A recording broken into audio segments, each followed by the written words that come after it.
Hey guys, what's up? I'm Devendra Singh for Media Masters video channel. और दोस्तों स्वागत है आपके Adobe Photoshop CC 2014 के brand new absolutely free tutorial series के अंदर। दोस्तों इस वीडियो सीरीज में हम Adobe Photoshop की बेसिक से लेकर एडवांस कॉन्सेप्ट को कवर करेंगे। तो अगर आप Adobe Photoshop यूज़र नहीं हैं, यानी आप इसको पहली बार यूज़ कर रहे हैं, तो मैं आपको डेफिनेटली रिकमेंड करूंगा कि आप ये वीडियो सीरीज जरूर देखें। इसके अलावा आप अगर Adobe Photoshop को पहले से यूज़ कर रहे हैं तो भी मैं आपको ये रिकमेंड करूंगा, क्योंकि इसमें हम जो है कुछ एडवांस कॉन्सेप्ट को भी कवर करेंगे, या फिर मान लीजिए कुछ जैसे कुछ टॉपिक आपने छोड़ दिए हैं तो भी आप इसमें वो सीख सकते हैं। तो ये आपका फर्स्ट वीडियो है। इसके अंदर मैं आपको बताऊंगा कि आखिर एडोबे फोटोशॉप है क्या। दोस्तों आपको पता ही होगा कि Adobe Photoshop image editing software है, एब्सोल्युटली आपको पता ही होगा, तभी आप यहाँ देखने आए हैं। और ये एक प्रोफेशनल इमेज एडिटिंग का सॉफ्टवेयर है। इसमें आप इमेज को इसमें इंपोर्ट करके उन पे एडिटिंग करते हैं, या फिर आप कई इमेजेस को कंबाइन करके कुछ स्पेशल इमेजेस बनाते हैं, क्रिएट कर सकते हैं। इसके अलावा जैसे हम इसमें लोगो डिज़ाइन करते हैं, मान लीजिए आप कोई वेबसाइट बनाने हैं तो उसके लिए आपको लोगो बनाना है, या फिर हम वेबसाइट की टेम्पलेट भी इसमें बना सकते हैं ताकि उसे हम एक्सपोर्ट करके और फिर एडोबे ड्रीमवीवर में उसका एक वेबसाइट बना सके, या फिर जो भी आप करना चाहें। तो बेसिकली बात यह है कि एडोबे फोटोशॉप एक इमेज एडिटिंग सॉफ्टवेयर है।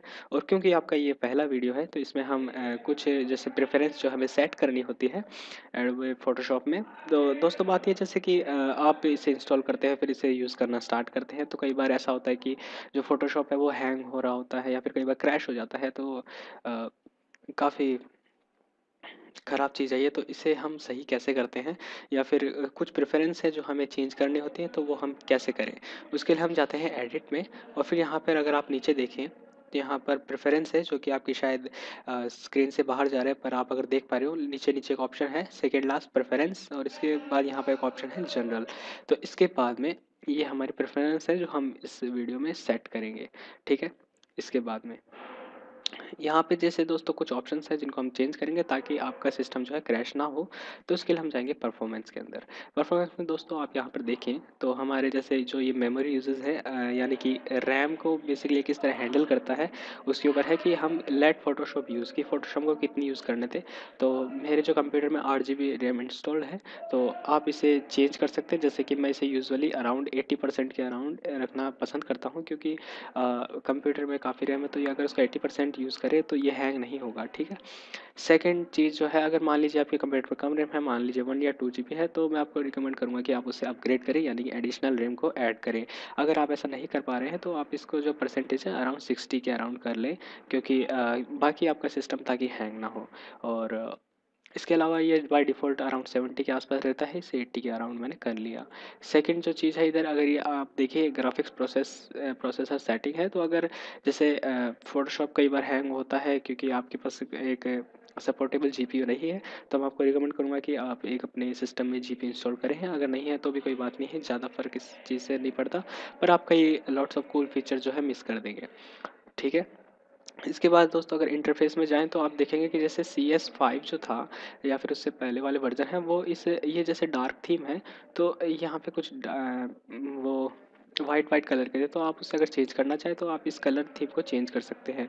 और आप देख सकते हैं पिछला वाला जो ये सिस्टम है पूरा वाइट हो चुका है, या फिर अब इसे थोड़ा ग्रेश कर दे, या फिर इस तरह से, या एकदम डार्क ब्लैक।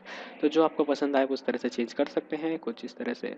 और ये है UI यूज़र इंटरफेस लैंग्वेज है, और यूआई फ़ॉन्ट है। मतलब कि जैसे आप किसी बड़ी स्क्रीन पे काम कर रहे हैं, मान लीजिए आपका मॉनिटर साइज़ है अराउंड 41 इंच है, तो ये जो आइकन्स आपके एकदम छोटे छोटे अपीयर होते हैं, तो इसे अगर आप यहाँ से लार्ज में या फिर मीडियम में चेंज करें तो उसके बाद में ये उस तरह से चेंज हो जाते हैं। लेकिन हम जो है लैपटॉप में यूज़ कर रहा हूँ, तो स्मॉल वर्क्स वेल, और इसको इफ़ेक्ट में आने के लिए इसे हमें फ़ोटोशॉप को रीस्टार्ट करना पड़ेगा। तो अभी के लिए प्रेस ओके। तो दोस्तों ये जो थी इंटरफेस इंट्रोडक्शन, इसमें हमने कुछ चेंजेस किए थे प्रेफरेंस में जाके, और आप इसमें और भी कुछ चेंजेस कर सकते हैं। मान लीजिए जैसे फाइल हैंडलिंग है, जैसे हाँ ये मोस्ट ऑफ फीचर है, automatically save recovery information every. तो जैसे दोस्तों कई बार जैसे हम किसी बड़े प्रोजेक्ट पे काम करते हैं, तो क्या होता है कि कई बार फोटोशॉप क्रैश हो जाता है, तो इसके लिए हर ये 10 मिनट में उसकी रिकवरी इन्फॉर्मेशन सेव करता है। यानी कि आपने जो प्रोजेक्ट पे काम किया था, और मान लीजिए इसने आपके सामने एरर मैसेज आए कि Adobe Photoshop has stopped working, something like that. तो उसके बाद अगली बार जब इसे ओपन करेंगे तो ये पिछले प्रोजेक्ट में की रिकवरी इन्फॉर्मेशन सेव करता है। उससे हम प्रोजेक्ट का कुछ हद तक जो सेव की हुई चीज़ें हैं वो ला सकते हैं। पर ये ऑटोमेटिकली इसे 10 मिनट से सेव करता है, तो मैं आपको रिकमेंड करूँगा कि आप इसे 5 मिनट कर लें, यानी हर 5 मिनट से ये रिकवरी इन्फॉर्मेशन सेव करें। ठीक है, तो इसके बाद हम प्रेस करेंगे ओके, और हम रेडी टू गो। हम अब जो है इसके अंदर तैयार हैं हम इसके अंदर इमेज एडिट करने के लिए। तो दोस्तों ये आपका पहला वीडियो था जिसके अंदर मैंने आपको बताया इसके इंटरफेस के बारे में अगले वीडियो में बात करेंगे। So thanks guys for watching. My name is Devendra Singh and I will see you next time. Hey what's up everyone, I am Devendra Singh for media masters video channel. और दोस्तों स्वागत है आपके पार्ट 3 वीडियो में। दोस्तों ये वीडियो है जहाँ से हम बेसिक स्टार्ट करेंगे कि हम एडोबी फोटोशॉप में इमेज एडिटिंग करें तो कैसे करें। तो सबसे पहले स्टार्ट करते हैं कि हम इसमें सबसे पहला जो क्वेश्चन आता है कि हमें इसमें इमेज एडिट करनी है, लेकिन हम इसमें इमेज इंपोर्ट कैसे करें। तो उसके लिए दोस्तों कई तरीके हैं। सबसे पहला जो तरीका है कि ये जो आपको ब्लैंक एरिया दिखाई दे रहा है, अगर इसमें हम डबल क्लिक करें तो हमारे सामने एक ओपन डायलॉग बॉक्स ओपन आता है। और इसके अंदर जो है मैं अगर आपको ठीक है, ये डायलॉग बॉक्स है, इसके अंदर हम फाइल इंपोर्ट कैसे करें। तो ये दोस्तों इसको हम एक तो इसकी साइज़ को इंक्रीज़ कर सकते हैं, मान लीजिए आपको कुछ ज़्यादा फाइलें इंपोर्ट करनी हो। सेकंड चीज़ जो है ये मार्क की सिलेक्शन सपोर्ट करता है, यानी आप इस तरह से सेलेक्ट कर सकते हैं जितनी चाहे इमेज उतनी। और सेकंड जो चीज़ है आप इनको एक एक करके भी सिलेक्ट कर सकते हैं। मान लीजिए हम ये एयरक्राफ्ट 1 सेलेक्ट किया, फिर ये भी सिलेक्ट करना है तो हम या तो कंट्रोल की प्रेस करेंगे, अगर आप मैक पे हैं तो कमांड की प्रेस करते इस पर क्लिक करेंगे तो ये मल्टीपल फाइल सेलेक्ट करता है। इसके अलावा एक और तरीका, जैसे मैंने इस फाइल को सेलेक्ट करा और मुझे अब यहाँ से लेके यहाँ तक सारी सेलेक्ट करनी है, तो मैं यहाँ पर शिफ्ट की दबाए रखते हुए क्लिक करूँ तो ये टोटल को सेलेक्ट कर लेता है। और फिर मैं अगर क्लिक करूँ ओपन पे तो ये सारी चीज़ जो फाइलें हैं मेरी इसके अंदर इम्पोर्ट हो जाती है। ठीक है, जैसे कि आप देख सकते हैं इस तरह से। तो ये जो फाइलें हैं यहाँ पे आपको दिखाई दे रहे होंगे। अगर हम यहाँ पे जैसे अगर आपके पास कुछ ज़्यादा फाइलें हैं तो ये डबल एरो आपको दिखाई देगा और इस तरह से फाइलों के नाम है, आप उन फाइलों पे जा सकते हैं। ठीक है, और सेकंड जो चीज़ है, अब जैसे वो डबल क्लिक करने वाला जो सिस्टम था जो ब्लैंक एरिया में, वो अब यहाँ पे काम नहीं करेगा क्योंकि काम नहीं करता वो। तो इसके लिए हम क्या कर सकते हैं, या तो हम फाइल पे जाके और इस ओपन के ऊपर क्लिक कर सकते हैं और सेम डायलॉग बॉक्स आपके सामने अपीयर हो जाएगा, या फिर कीबोर्ड शॉर्टकट कंट्रोल ओ इसके बाद में। और इसके अलावा एक और तरीका है, आप इसके अंदर ब्राउजिंग ब्रिज कर सकते हैं। तो ये ब्रिज जो है एडोबे का ही एक अलग से सॉफ्टवेयर है, ये थोड़ा एडवांस है, इसके लिए मैं अलग से ट्यूटोरियल डाल दूंगा। इससे में भी आप ब्राउज़ कर सकते हैं, पर इसमें का ये फ़ायदा है, जैसे आपको इसके सामने जैसे प्रीव्यू पैनल है, इसका मेटा डेटा है, कीवर्ड्स है और इन्फॉर्मेशन है। इसमें आप मतलब फ़ाइल अरेंजमेंट जो है विंडो एक्सप्लोरर की बजाय इसके अंदर जो फ़ाइल अरेंजमेंट जो है बहुत सही है। और अगर आप देखें तो यहाँ पे सिर्फ है, अगर मैं इसका व्यू चेंज करता हूँ, मान लीजिए लार्ज आइकॉन्स कुछ ऐसे, तो इससे ब्रिज के अंदर इनको अरेंज करना बहुत ज़्यादा आसान है। आप इनका प्रीव्यू देख सकते हैं कुछ इस तरह से। और इंपोर्ट करना हम सिंपली राइट क्लिक करेंगे और open with Adobe Photoshop CC, और इस तरह से इमेज आ जाती है। अब इन सबको क्लोज करना है तो मैं क्या कर सकता हूँ, किसी भी एक के ऊपर क्लिक करूँगा, राइट क्लिक और फिर क्लोज ऑल, तो ये सारी इमेजेस जो है क्लोज हो जाएंगी और मैं इस तरह से इम्पोर्ट कर सकता हूँ। एक चीज़ जो आपको मैं बेसिक शॉर्टकट बता दूं, जैसे इस इमेज को मुझे एडिट करना है तो मुझे इसे बार बार जूम इन जूम आउट करना होता है। तो मैं इसके लिए या तो प्रेस कर सकता हूं कंट्रोल और फिर स्पेस बार। कंट्रोल और स्पेस बार दबाने से आप अगर देखें मेरे माउस को तो ये कुछ इस तरह से मैग्नीफायर में चेंज हो गया, और अगर मैं क्लिक करता हूँ तो इस तरह से ये जूम होता है। और अगर मुझे जूम आउट करना है तो मैं ऑल्ट और स्पेस बार हाँ विंडो 8 कुछ इस तरह से। तो ये चीज़ मुझे पसंद नहीं है क्योंकि आप देख सकते हैं किस तरह की साउंड बना रहा था ये। तो मैं इस पर सिंपली क्लिक कर सकता हूँ। और एक जो तरीका जो मैं पर्सनली यूज़ करता हूँ वो है कि अगर आप अपने कीबोर्ड पे ऑल्ट की को दबाए रखें और फिर इसके बाद अगर आप स्क्रॉल इन स्क्रॉल आउट करें तो आप देख सकते हैं हम उसी जगह से स्क्रॉल कर सकते हैं। जैसे मुझे इस टायर को जूम करना है तो मैं यहाँ से करूँगा, अगर मुझे इस वाले को करना है तो यहाँ पर मैं स्क्रॉल करूँगा। तो ये वाला जो तरीका है मैं खुद यूज़ करता हूँ। और सिंपली अगर मैं ऑल्ट की से हटा दूँ हाथ और उसके बाद में स्क्रॉल करूँ तो आप देख सकते हैं ऊपर नीचे स्क्रॉल हो रहा है। और अगर मैं शिफ्ट की दबाए रखूँ उसके साथ तो ये लार्ज अमाउंट में उसको स्क्रॉल करता है, मतलब अभी धीरे धीरे, और मैंने शिफ्ट की दबाई तो जल्दी से। और सिंपली अगर आपको जैसे वर्टिकल स्क्रॉल करना है तो आप कंट्रोल की दबाए रख सकते हैं, इससे ये वर्टिकल स्क्रॉल करता है इसको, और उसके साथ शिफ्ट की दबाए तो लार्ज अमाउंट में। बेसिकली ये जो उसके फैक्टर को 10 से मल्टीप्लाई कर देता है, बट शायद उसी से काम चल जाए। और zoom in zoom out same, अगर आप शिफ्ट की दबाए रखें तो जल्दी जल्दी जूम इन जूम आउट और धीरे धीरे के लिए सिर्फ होल्ड की, कंट्रोल की से वर्टिकल, और कुछ भी ना दबाए तो हॉरिजॉन्टल। ठीक है, और इसके अलावा एक जो कीबोर्ड शॉर्टकट मैं यूज़ करता हूँ, यानी अगर मुझे इसे स्क्रीन तक फिट करना है तो या तो मेरे पास एक तरीका है मैं इसको ऐसे जूम आउट करूँ, ठीक है, या फिर इस तरह से कुछ, या फिर एक तरीका है मैं विंडोज़ पे जाके ओके, तो यहाँ पे ऑप्शन है, ये विंडोज़ में नहीं होता, ये होता है व्यू में, और अगर आप क्लिक करिए जूम फिट टू स्क्रीन या फिर कंट्रोल ज़ीरो, तो इससे करते हैं तो ये आपकी स्क्रीन पे इसको फिट कर देता है। जैसे मान लीजिए आपके पास लैपटॉप है, उसमें अगर साइड में न्यूमेरिक कीपैड है तो आप उस पर कंट्रोल और ज़ीरो या कमांड ज़ीरो की प्रेस करके उसको फिट टू स्क्रीन कर सकते हैं, और कंट्रोल प्लस माइनस से ये जो है जूम इन जूम आउट करता है। ये मैंने अभी कीबोर्ड शॉर्टकट देखा इस पर, जैसा आप देख सकते हैं, और कुछ इस तरह से ये काम करता है। बेसिक एडिटिंग की बात कर रहे थे तो चलिए इसे क्लोज करते हैं, और जो इस इमेज के ऊपर मैं आपको बताता हूँ किस तरह से आप बेसिक एडिटिंग कर सकते हैं।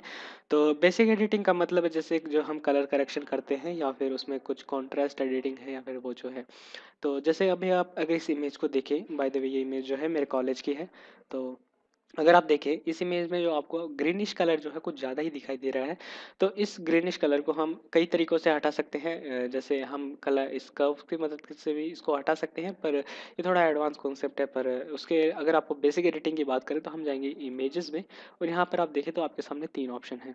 एक है ऑटो टोन का, एक ऑटो कॉन्ट्रास्ट, और एक ऑटो कलर। तो अभी आप अगर देखें तो इसमें ग्रीन कलर ज़्यादा है, जैसे मैं इस पर क्लिक करता हूँ तो आप देखेंगे कि ये जो ग्रीन कलर है वो इसमें से काफ़ी रिमूव हो गया, और पर इसमें दिक्कत है कि अभी थोड़ा जो ये वॉयलेट कलर टाइप से जो टोन है इस पे आ चुकी है। तो जैसे आपको जो आदत होगी कंट्रोल जेड दबाने की, तो मैं चाहता हूँ आप उसे भूल जाएं, यानी कंट्रोल जेड ना दबाएं इसमें। उसके अलावा जो हम इस हिस्ट्री टूल को यूज़ करते हैं, हिस्ट्री टूल को यूज़ करने के लिए अब मैं आपको रिकमेंड करूँगा पहले तो इसको स्क्रैच कर ले ऑल द वे डाउन। ठीक है, अगर अगर आपके पास ये ऑप्शन नहीं है हिस्ट्री वाला, तो आप विंडोज़ पे जाके यहाँ पे ऑप्शन है हिस्ट्री का, इस पर क्लिक कर सकते हैं।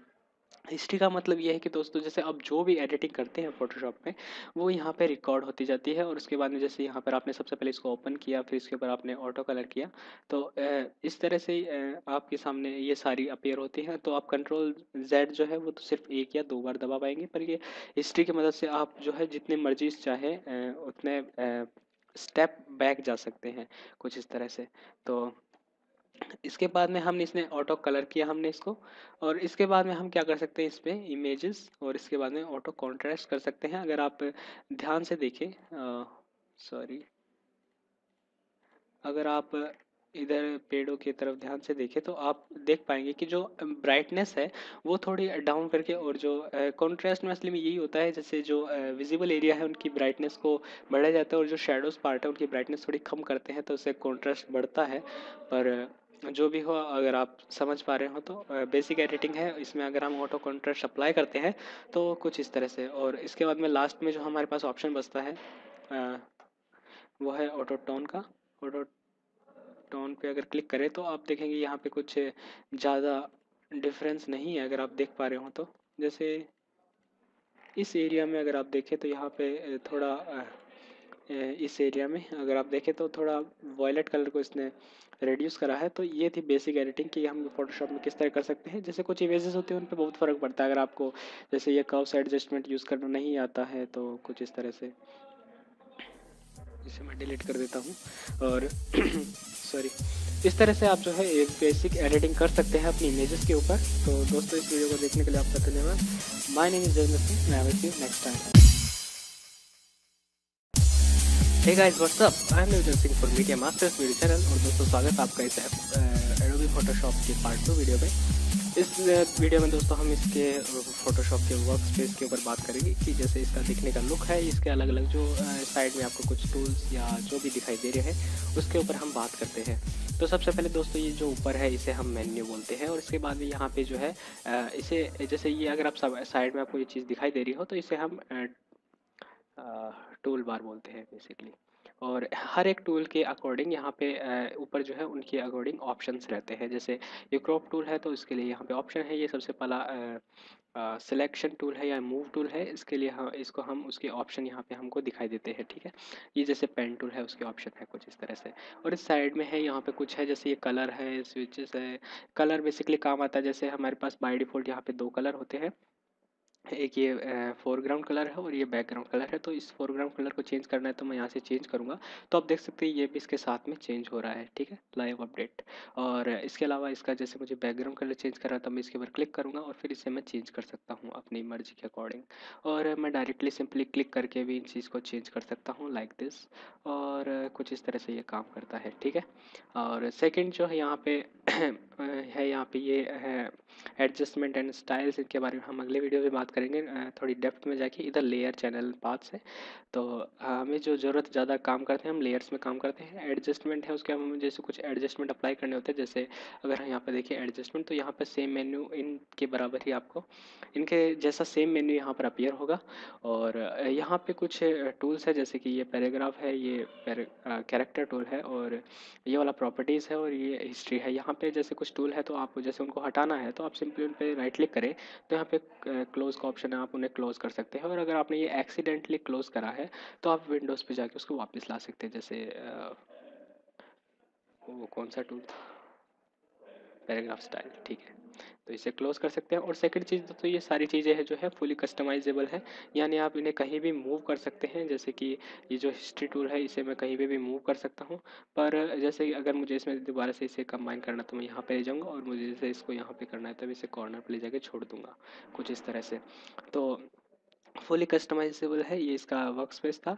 और इसके अलावा जो आप इसके वर्क स्पेस को चेंज कर सकते हैं, जैसे यहाँ पर अगर आप देखें तो कुछ पहले से प्री डिफाइंड वर्क स्पेस है। जैसे कि अगर मैं जाऊँ पेंटिंग पे तो यहाँ पे जैसे ब्रशेस प्रीसेट्स आ जाती है या उस तरह से। और जैसे ये जो भी है टाइपोग्राफी है, इसमें टाइपिंग के लिए आ जाते हैं, जैसे कैरेक्टर है, पैराग्राफ है, इधर पैराग्राफ स्टाइल्स, कैरेक्टर स्टाइल। तो सिर्फ आपको टाइपिंग का काम करना था उसके लिए, और जो बाय डिफ़ॉल्ट है वो एसेंशियल है। और मान लीजिए दोस्तों जैसे आप कुछ इसमें चेंजेस कर देते हैं, जैसे मान लीजिए यहाँ ले आया, मैं इसे यहाँ ले आया और इसे यहाँ, और इसके बाद में आप चाहते हैं कि ये मैंने गलती से करा है और मैं इसे रीसेट करना चाहता हूँ, तो इसे रीसेट करने में काफ़ी टाइम लग जाएगा नहीं। तो इसके लिए एक आप शॉर्टकट भी यूज़ कर सकते हैं कुछ इस तरह से। तो हम इसमें काम नहीं कर पाएंगे, और हम एक को एडजस्ट कैसे करें, तो उसके लिए हम जाएंगे Windows, workspace and then reset essential. जैसे इस पर क्लिक करेंगे सब कुछ रीसेट हो जाता है and you are ready to go. This is ये था आपका वीडियो जिसमें मैंने आपको इसके वर्क स्पेस के बारे में बताया किस तरह हम इसके साथ काम कर सकते हैं। नेक्स्ट वीडियो में हम जो है बेसिक स्टार्ट करेंगे एडोबी फोटोशॉप के, कि कैसे हम इसके अंदर इमेज इंपोर्ट करें और उनके ऊपर बेसिक एडिटिंग अप्लाई करें। So guys, thank you for watching. I am Devendra Singh and I will see you next time. Hey, what's up? I am Devendra Singh for media masters video channel. और दोस्तों स्वागत है आपका इस एडोबी फोटोशॉप के ट्यूटोरियल सीरीज के अंदर। दोस्तों इस वीडियो में हम जो है बेसिक सिलेक्शन पर बात करेंगे कि हम सिलेक्शन को क्यों यूज़ करते हैं और कैसे यूज़ करते हैं, तो उसके बारे हम बात करेंगे इस वीडियो के अंदर। तो इसके लिए मैं है सबसे पहले एक न्यू डॉक्यूमेंट क्रिएट करता हूँ या न्यू फाइल। तो मैं जाऊँगा फाइल एंड देन न्यू या कंट्रोल एन।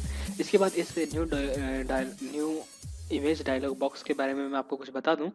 सबसे पहले नेम, कि जिस नाम से ये डॉक्यूमेंट सेम होगा तो उसका नाम मैं देता हूँ सैम्पल। इसके बाद हमारे पास कुछ क्या बोलते हैं इसे, प्रीसेट्स, सॉरी फॉर दैट। ये प्रीसेट्स है हमारे पास कुछ क्लिपबोर्ड, यानी जैसे मैंने कोई इमेज कॉपी करी है, जैसे फॉर एग्जांपल मैं खोलता हूँ MS पेंट और इसमें मैं जैसे कुछ बनाता हूँ साइज़, और इसके बाद में मैं इस इमेज को सेलेक्ट करूँ, मान लीजिए इसके सेलेक्ट करता हूँ इतने पार्ट को, और फिर मैं इसे कॉपी करता हूँ Ctrl+C, ठीक है। और फिर मैं इसमें जैसे नया डॉक्यूमेंट क्रिएट करता हूँ, नो सेव, मैं Ctrl+V से इतने पार्ट को पेस्ट कर सकता हूँ। यानी मैंने इसका जो इतना पार्ट है मैंने सेलेक्ट कर रखा है। तो न्यू डायलॉग बॉक्स से इस क्लिप बोर्ड में, यानी मैंने जो कॉपी कर रखा है उसकी ही विड्थ और हाइट के अकॉर्डिंग ये डायलॉग बॉक्स मेरे सामने आता है, ठीक है। सेकेंड है डिफ़ॉल्ट फोटोशॉप साइज़, यानी कि जो डिफ़ॉल्ट फोटोशॉप की जो इमेजेस हैं उनकी साइज़ के हिसाब से आप उनकी इमेज साइज़ देख सकते हैं। इसके अलावा उसकी विड्थ है 7 इंचेस। अगर इसका पैरामीटर आपको चेंज करना है तो आप इसे पिक्सल में भी चेंज कर सकते हैं। थर्ड जो है वो US पेपर या फिर इंटरनेशनल पेपर एंड फोटो, जो ये 3 पेपर हैं।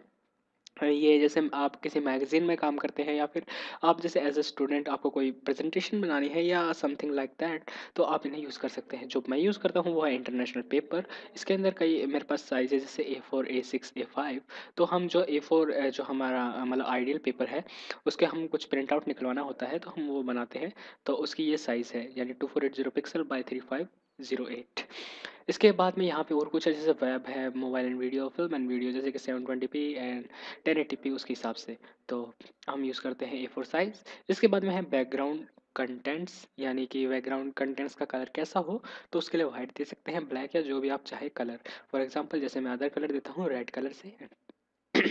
इसके बाद यहाँ पे कुछ ऑप्शन है एडवांस कलर प्रोफाइल, इसको चेंज ना करें, ये एडवांस कॉन्सेप्ट है। फिर पिक्सल एस्पेक्ट रेशियो, इसके बारे में आपको एक छोटा सा मैं दूं अगर हिंट, जैसे कि हम कोई इमेज है हम जानते हैं वो पिक्सल से मिलकर बनी होती है, यानी छोटे छोटे डॉट्स होते हैं, वो डॉट्स स्क्वायर होते हैं, यानी उसकी विड्थ और हाइट का रेशियो 1:1 होता है। लेकिन जैसे डीवी और पैल या एनटीएससी, डीवी और एनटीएससी पैल में क्या सॉरी डीवी एनटीएससी और डीवी पैल में इसका रेशियो 1:1 ना होने के 1.09 और 0.91 के अकॉर्डिंग होता है, यानी ये अलग अलग, जैसे वाइड स्क्रीन पैल है उसके अंदर इसका रेशियो अलग होता है, पर हमारे मोबाइल्स में या फिर जो एच टीवी आते हैं उनमें इसका रेशियो 1:1 ही होता है।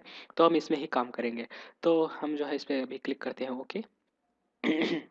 और आपको जैसे कभी भी इसके कोई चेंजेस करना हो तो आप इसके चेंज कर सकते हैं, जैसे इसके विड्थ और हाइट, उसके लिए आप कीबोर्ड शॉर्टकट प्रेस कर सकते हैं Ctrl+Alt+I, या फिर जा सकते हैं इमेज और देन इमेज साइज़ में, ठीक है। इस तरह से आप चेंज कर सकते हैं। और चेंज करना हो, जैसे ये आप अगर देखें, जैसे मैं इसकी इमेजेस का साइज़ चेंज करता हूँ, मान लें 1500, तो अब देखिए ये दोनों जो है एक रेशियो के अंदर चेंज होते हैं। तो उसके लिए मैं क्या कर सकता हूँ, इस लिंक बटन पे अगर मैं क्लिक करूँ तो ये दोनों अब मैं इनको फ्रीली चेंज कर सकता हूँ। मान लीजिए 10 और इसके बाद मैं इसे चेंज कर सकता हूँ 720, ओके, इस तरह से। तो मैं इस तरह से इसे चेंज कर सकता हूँ, fit to screen and then. दोस्तों हम बात कर रहे थे सिलेक्शन टूल के ऊपर कि सिलेक्शन की ज़रूरत क्यों पड़ती है। तो मैं आपको सिर्फ एक बार एक आप ज़्यादा ध्यान ना दें मैंने कैसे इसको करा। मैंने इतना पार्ट इसका सिलेक्ट करा, ठीक है, कैसे करा मैं बताऊंगा आपको जल्दी ही। तो मैंने इस इतने पार्ट पर कोई स्पेशल इफेक्ट अप्लाई करना है। मान लीजिए कि मैंने अप्लाई करा ब्लैक एंड वाइट, तो आप देख सकते हैं जितना पार्ट मैंने सेलेक्ट करा था सिर्फ उतने पार्ट पे ही मैंने ये black and white effect apply करा है। तो इसलिए सिलेक्शन की ज़रूरत पड़ती है। जैसे इमेज के सिर्फ किसी एक स्पेशल पार्ट पे मुझे कोई इफेक्ट अप्लाई करना हो, तो उसके लिए मैं सिलेक्शन टूल की मदद से उसे सेलेक्ट करूँगा एंड देन उसके ऊपर वो इफेक्ट अप्लाई करूँगा, ठीक है। अभी मैं हिस्ट्री में जाके और इसे मैं इमेज साइज़ पे ले आता हूँ। अगर आपके पास ये हिस्ट्री वाला पैनल अवेलेबल नहीं है तो आप जा सकते हैं विंडोज़ और यहाँ पर ऑप्शन होता है हिस्ट्री का, इसे आप चेक करें और आपके हिस्ट्री पैनल आ जाएगा। तो इस तरह से हम सिलेक्शन टूल को यूज़ करते हैं। देन हमारे पास सिलेक्शन के लिए कई टूल अवेलेबल है, जैसे कि यह है marquee selection tool, lasso tool and quick selection tool. इसके अलावा जो ये पेन टूल है इसको भी हम यूज़ कर सकते हैं एज सिलेक्शन, पर उसके बारे में हम अगले वीडियोज़ में बात करेंगे। अभी जो मैं आपको marquee selection tool, quick selection tool और लेसर टूल के बारे में बताऊंगा। दोस्तों एक चीज़ मैं बताऊं, जैसे कि आप ये टूल देख रहे हो, इसके यहाँ पे एक छोटा सा अगर आपको ट्रायंगल दिखाई दे रहा हो, इसका मतलब है कि ये इस टूल के कुछ सब टूल भी अवेलेबल है। इसके लिए आप इस पर राइट क्लिक कर सकते हैं तो हमारे सामने इस सब टूल की लिस्ट अवेलेबल या अपीयर होती है। हम इन टूल को सेलेक्ट कर सकते हैं और अगर आप राइट क्लिक करने में इतना कंफर्टेबल नहीं है तो आप इस पर क्लिक करे रख सकते हैं, यानी click and hold and then let it go. तो उसके बाद में आपके सामने ये कुछ ऑप्शन आते हैं, जैसे इसके बारे में है और कुछ इसके हैं। तो मोस्टली हम मैजिक वेन टूल यूज़ करते हैं, मैजिक वेन टूल ये ज़्यादा काम आता है। तो स्टार्ट करते हैं सबसे पहले इस टूल से। तो ये टूल बेसिकली है ट्रायंगल के रूप में सेलेक्ट करने के काम में आता है। जैसे कि मैं क्लिक करके ड्रैग करता हूँ तो मैं एक ट्रायंगल बना सकता हूँ, पर अगर मेरे को एक परफेक्ट स्क्वायर बनाना हो तो इसके लिए मैं एक शिफ्ट की प्रेस करूँगा तो ये एक परफेक्ट स्क्वायर क्रिएट करता है। यानी कि सिर्फ ट्रायंगल, तो इस तरह से शिफ्ट की दबाई तो परफेक्ट स्क्वायर। देन अब अगर मैं कहीं और पे क्लिक करता हूँ तो क्या मेरा सिलेक्शन गायब हो गया, लेकिन मुझे ये नहीं चाहिए। मुझे इस सिलेक्शन में कुछ और पार्ट ऐड करना है, तो मैं वो कैसे करूँ। उसके लिए मैं इस 4 ऑप्शन आपको यहाँ पे दिखाई दे रहे हो, यानी इस टूल के ऑप्शन से इस सेकंड वाले पे जाता हूँ, यानी इसका मतलब है ऐड टू सिलेक्शन। अगर आप वहाँ पे देखें तो लिखा हुआ भी आ रहा है। तो मैं अगर ऐड टू सिलेक्शन पे इसको ड्रैग करता हूँ तो आप देखेंगे कि मैंने इस सिलेक्शन को भी ऐड कर दिया। मुझे इतना पार्ट सेलेक्ट ऐड करना है, ये भी करना है एंड ये भी करना है एंड ये भी करना है। तो मैंने इतना पार्ट इसमें सिलेक्शन में ऐड कर दिया। तो इसमें टिपिकल मैं ज्योमेट्री है वो एडजस्ट कर सकता हूँ, इस तरह से मैं ऐड कर सकता हूँ। बट मान लीजिए मुझे ये इतना पार्ट ऐड नहीं करना है, इतना पार्ट ऐड नहीं करना, इसे मुझे सब्ट्रैक्ट करना है फ्रॉम सिलेक्शन। तो वो मैं कैसे करूँ। उसके लिए मैं इस थर्ड वाले पे जाऊँगा और फिर मैं इसमें सिंपली एक शेप क्रिएट करता हूँ और मुझे ये पार्ट इसे रिमूव करना है। तो आप देख सकते हैं इस तरह से मैं इसमें रिमूव कर सकता हूँ, ठीक है। सॉरी। इसके बाद में चौथा जो ऑप्शन है वो है intersect from selection, intersect with selection, sorry. तो इसका क्या मतलब है कि मुझे इस इमेज का इतना पार्ट चाहिए कुछ एक्स्ट्रा ऐड नहीं करना, बस इतना पार्ट चाहिए और बाकी का रिमूव हो जाए। जैसे मैं ये क्रिएट करता हूँ, अब अगर मैं इसे छोड़ूँ तो आप देखेंगे कि सिर्फ उतना पार्ट सेलेक्ट हुआ है, बाकी का जाने दिया। अगर मैं कंट्रोल जेड दबा के अंडू करूँ और उसके बाद मैं दोबारा आपको एग्जांपल दूँ, तो आप देखेंगे सिर्फ इसका इनर पार्ट रहेगा, बाकी चला जाएगा। कुछ एक्स्ट्रा ऐड नहीं हुआ, पहले से जो था उसके अंदर वाला मैंने पार्ट इतना ऐड करा, जैसे कि इतना। ठीक है, तो ये था। अब मान लीजिए हम कुछ सेलेक्ट करते हैं और उसके बाद में हमें पूरा डीसेलेक्ट करना है, तो वो हम कैसे करें? उसके लिए मैं सिंपली जा सकता हूँ सेलेक्ट एंड देन डीसेलेक्ट, या फिर keyboard shortcut control T. Sorry, आज मेरी थोड़ी तबीयत खराब है, तो चलिए आगे चलते हैं। इसके बाद में बात करते हैं लेसो टूल की। तो दोस्तों ये जो ऑप्शंस है ये हर टूल के लिए सेम काम करते हैं। लेसो टूल में हमें करना क्या होता है, हमें क्लिक करेंगे तो कुछ नहीं होगा, क्लिक करके होल्ड करना है और इसे ड्रैग करना है। तो इससे हम हम कुछ एक स्पेशल जियोमेट्री क्रिएट कर सकते हैं इस तरह से। ठीक है, और फिर वही सेम ऑप्शन, सॉरी फ्रेंड्स मैं आपको बताना भूल गया, इसके अंदर अ, आगे और इलिप्टिकल मार्क टूल भी है। इसकी मदद से हम सर्कल क्रिएट कर सकते हैं। ये इलिप्टिकल है, अगर मैं शिफ्ट की दबाऊँ तो परफेक्ट सर्कल क्रिएट करता है इस तरह से। उप्स, इस तरह से। ठीक है, और इस तरह से मैं सर्कल क्रिएट कर सकता हूँ। इस पर मैंने ब्लैक एंड वाइट किया तो आप देख सकते हैं कुछ। इस लेयर को डिलीट कर देता हूँ। ओके, उसके बारे में मैं आपको बाद में बता दूंगा, तो आप ज़्यादा स्ट्रेस ना दें अपने दिमाग पर, क्योंकि यह सेहत के लिए बहुत ही खतरनाक है।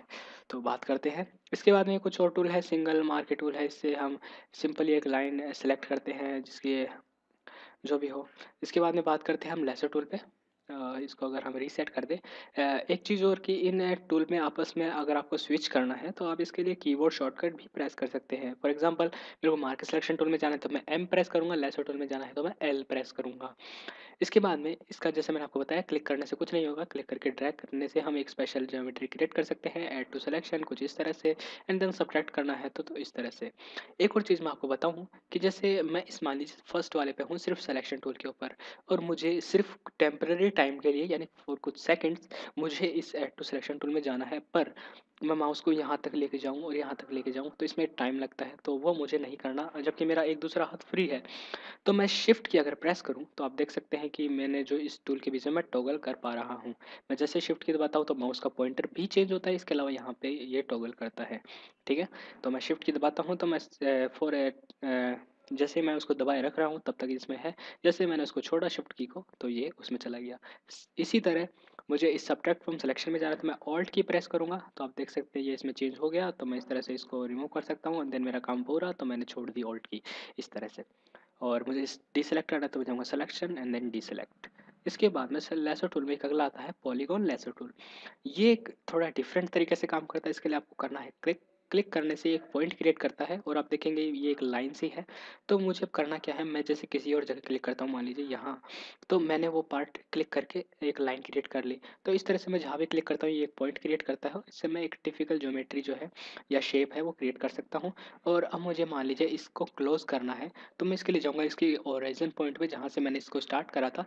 जैसे मैं वहाँ लेके जाता हूँ तो आप देखेंगे इसका माउस पॉइंटर के नीचे एक ज़ीरो या लूप जैसा कोई सिंबल आ जाता है। मैं सिंपली उस पर क्लिक करूँगा, क्लिक, तो आप देखेंगे वो जो पार्ट है ये इसने सेलेक्ट कर लिया और लूप बंद हो चुका है।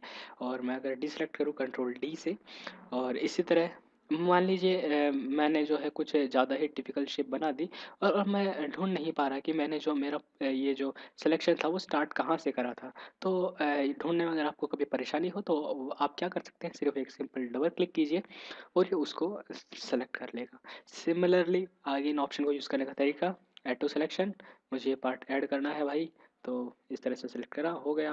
मुझे सब्ट्रैक्ट करना है, मुझे ये चीज़ पसंद नहीं, तो मैं सिंपली इस तरह से इसको डीसेलेक्ट कर लूँगा। एंड देन लास्ट वाला इंटरसेक्ट विद सिलेक्शन, देन मुझे ये वाला पार्ट चाहिए, बाकी का मुझे पसंद नहीं, तो इस तरह से। ओके, इसके बाद में क्विक सिलेक्शन टूल। दोस्तों ये जो है कलर रेंज के हिसाब से काम करता है। करना क्या होता है, आपको क्लिक करके ड्रैग करते हैं और जैसे आपने देखा इसने पूरा एरिया सेलेक्ट कर लिया। क्यों?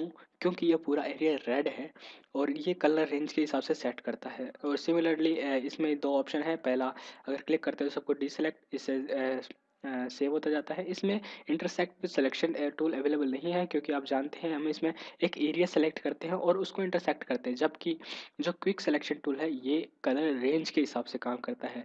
यानी कि जैसे मैंने ये वाला सेलेक्ट करा और इस वाले एरिया को ऐड करें तो इंटरसेक्ट वाला ऑप्शन इसमें आएगा नहीं।